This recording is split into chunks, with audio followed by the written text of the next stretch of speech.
வாழ்க வளமுடன். ஒரு கிராமத்தில் பெரியவர் ஒருத்தர் இருந்தார். அவர் விறகு வெட்டி பிழைக்கிறவர். அவர் என்னன்னா, அவருக்கு வயசாகிடுதா இல்லையா, பையனை கூப்பிட்டு நீ விறகு வெட்டின்னு போ அப்படின்வான். சரிப்பாண்ணா இவன் அனுப்பிச்சிடுவான். அனுப்பிச்சிட்ட உடனே என்ன பண்ணுவான், என்ன குழந்தை எப்படி போகிறானே, எப்படி இருப்பானா, அங்கே காட்டில் மிருகங்கள்லாம் இருக்குமே, என்ன பண்ணுறதுன்னு.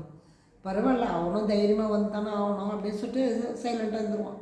நினச்சி பார்த்துட்டு கஷ்டமாக இருந்தேன்ட்டு இவன் என்ன பண்ணுவான், இவன் மரம் வெட்டுறதுக்கு போவான். அங்கே போன உடனே அங்கே ஒரு ராட்சசன் வருவான். அவன் இவங்ககிட்ட சொல்லுவான், என்னையா இது மரத்தை வெட்டின்ட்டுருக்க அப்படின்னு. பழப்புக்கு தான் வெட்டிங்கிறேன் அப்படின்னு.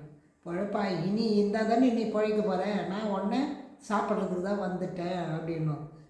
என்னையா நீயா சாப்பிட போகிற அப்படின்னு. ஆமாம் அப்படின்னும். இல்லையே, உன்னை யாகத்தில் போடுறதுக்கோசம் முனிவருங்கள்லாம் யாகம் வளர்த்தின்னு இருக்காங்க.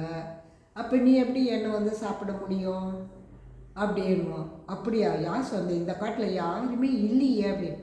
நீ பார்க்கலன்னு சொல்லு, நான் தான் இப்போ பார்த்துட்டு அவங்ககிட்ட சொல்லிவிட்டு விறகு பத்தலைப்பா, நீ போய் விறகு வெட்டி எடுத்துக்குவாங்க, அதுக்குள்ளே ராட்சசனும் எங்கே தான் கண்டுபிடிச்சி எடுத்துன்னு நாங்கள் இறையாக்கிடுவோம் அப்படின்னு சொன்னாங்களே அப்படின்னும். அப்படியா, உனக்கே தெரியுதுன்னா இப்போ நான் இங்கே இருக்கிற எனக்கு தெரியலையே. அப்போது சரி, நான் என்னை உயிரை காப்பாற்றினால இந்தாப்பா இந்த முத்து மாலை வச்சு நீ பொழைச்சிக்கோ அப்படின்னும். சரியா அப்படின்னு சொல்லிட்டு வருவான். நான் அன்றைக்கி சாயந்தரம் விறகுலாம் எடுத்துன்னு கொடுப்போம் வைப்பான். அப்போ அவங்க அப்பா கேட்பாரு, எப்படிடா நீ பயம் இல்லாத இருந்தேன்னு.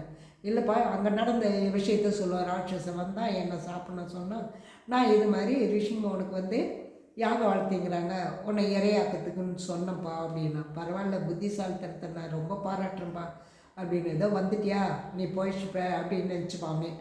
நினச்சிக்கின்னு என்ன பண்ணுவான், இது மாதிரி விறகு டெய்லி எடுத்துன்னு வருவான். அப்போ சொல்ல, அந்த முத்து மாலையோட விற்று நம்ம பிஸ்னஸ் பண்ணலாம்னா. அப்போ அது வேணாம்ப்பா, அவர் என்ன கொடுத்தாரு, இதை வச்சு பொழைச்சிக்கணும் வருது. அப்போ நமக்கு தன்னம்பிக்கையே இல்லாது போயிடும். பழைக்கிறதுக்கு இதை வச்சுன்னா அப்போ நம்ம எப்படி தெரியும், நம்ம உழைச்சி சம்பாதிச்சா தானே அந்த பணம் எப்படி இருக்குது, எப்படி வந்தது, நம்ம எப்படி இருக்கணுன்றது நம்ம உழைச்சா தான்ப்பா தெரியும். அந்த பணம் நம்ம அந்த முத்துமலை தொட வேணாம்ப்பா அப்படின்னு. சரிப்பா, நீ இந்த வயசில் இந்த அளவுக்கு புரிஞ்சுக்கிறேன், எனக்கு ரொம்ப சந்தோஷம் அப்படின்னும். சரி, என்னப்பா பண்ணுறதுன்னும். இல்லைப்பா, நீ விரலாக சின்ன சின்னதாக கட் பண்ணி வைக்கிற அப்படின்னு. இல்லைப்பா, நம்ம செல்வந்தர் ஆகணும்ல, அதுக்கு இப்போ என்ன பண்ணுறோம், சின்ன சின்ன விரவாக கட் பண்ணி வச்சோம்னா நம்மளுக்கு போன மீதியெல்லாம் எதுக்கு வேஸ்ட் ஆகுதுன்னா, இப்போ விற்றா கம்மி, மழை காலத்தில் விற்றா அதிகம்ல, அதுக்கு சாம்பார் நான் கட் பண்ணி சின்ன சின்னதாக வெட்டி சேர்த்து வச்சுருக்கேன் அப்படின்னு. ரொம்ப சந்தோஷமாகும். சரி, அதை மழை காலத்தில் விற்று கொஞ்சம் வசதி வந்துடுது. வந்தோடனே, அப்பா பணம் இருக்குது பாப்பா, அதில் விட்டு வேறு என்னப்பா செய்யலாம் அந்த பணத்தை வச்சு அப்படின்னு. அப்படியாப்பா, நம்ம கிராமத்துலேருந்து எவ்வளோ தூரம் போகிறோம் ஒரு பொருள் வாங்கிறதுக்கு, அந்த பொருள் மளிகை கடை அப்படி வச்சு நீ நம்ம குறைஞ்ச விலையில் கொடுப்போம். எல்லோரும் கொஞ்சம் ஏழைங்க கொடுத்தா மாதிரி இருக்குல்ல.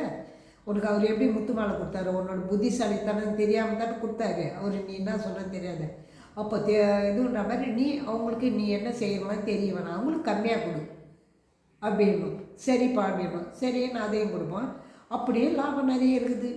அப்புறம் என்னப்பா பண்ணுறது, இன்னும் அதிகமாக இருக்குதுப்பா பணம் அப்படி. அப்படியா, பக்கத்தில் டவுனில் வெயில் காலத்தில் கூல்ட்ரிங்க்ஸ் விற்கிறாங்களே, எத்தனை ஏழைங்க போவாங்க, எல்லாருமே காஸ்ட்லியாக கொடுத்து வாங்க முடியாதுல்ல, அவங்களுக்கு நீங்கள் குறைஞ்ச விலையில் கொடுப்பா அப்படின்னும். சரி, அந்த பிஸ்னஸும் பண்ணுவான். கடையை அவங்க அப்பா பார்த்துப்பாரு, இவன் போய் பிஸ்னஸ் பார்த்துட்டு வரும். அப்போது அதிகமாக இருக்குது. அப்போ எப்படிப்பா இது பண்ணுறது அப்படின்னு. ஏன்னா எல்லாம் ஒன்றால் தான்ப்பா, அதான் சொல்லுவாங்க, தந்தை சொல்மிக்க மந்திரமில்லைன்னு சொல்லுவாங்கப்பா, அது கரெக்ட் தான்ப்பா அப்படின்னும். அப்படியாப்பா, நான் மட்டும் கிடையாது, நான் சொல்லுதான், மீதியெல்லாம் யார், உன்னுடைய எண்ணம், உன்னுடைய உழைப்பு, உன்னுடைய புத்திசாலித்தனம் எல்லாம் கலந்ததுப்பா. அதனால நீ இந்த அளவுக்கு இருக்கிற. அதுக்கு தான் வீட்டில் ஒருத்தர் பெரியவங்க வந்தால் கேட்குறதுக்கு அவங்க ஆண்டு அனுபவிச்சிருப்பாங்க. அதனால தான் அவங்க சொல்கிறது கரெக்டுன்னு தெரியுங்க. ஆனால் இப்போ யாரும் கேட்குறதில்ல. இப்போ அந்த பையன் நினச்சா அந்த முத்துமாலை விற்று பிஸ்னஸ் பண்ணியிருக்கலாம்ல, எதுக்கு, தான் உழைக்கணும், உழைச்சா தான் அந்த பணத்தோட அருமை தெரியும். அனாவசியமாக செலவு பண்ண மாட்டோம். அடுத்த வாரிசுகளுக்கு நம்ம பசங்களுக்கு இப்போவே சொல்லிக் கொடுக்கணும், இந்த பட்ஜெட்டில் இது நம்ம குடும்பம் நடக்குது, இப்போ நாம் இப்படி இருக்கணும் அப்படின்றதுக்கு சொல்லி கொடுக்கறதுக்கு தான் இந்த கதை. வாழ்க வளமுடன்.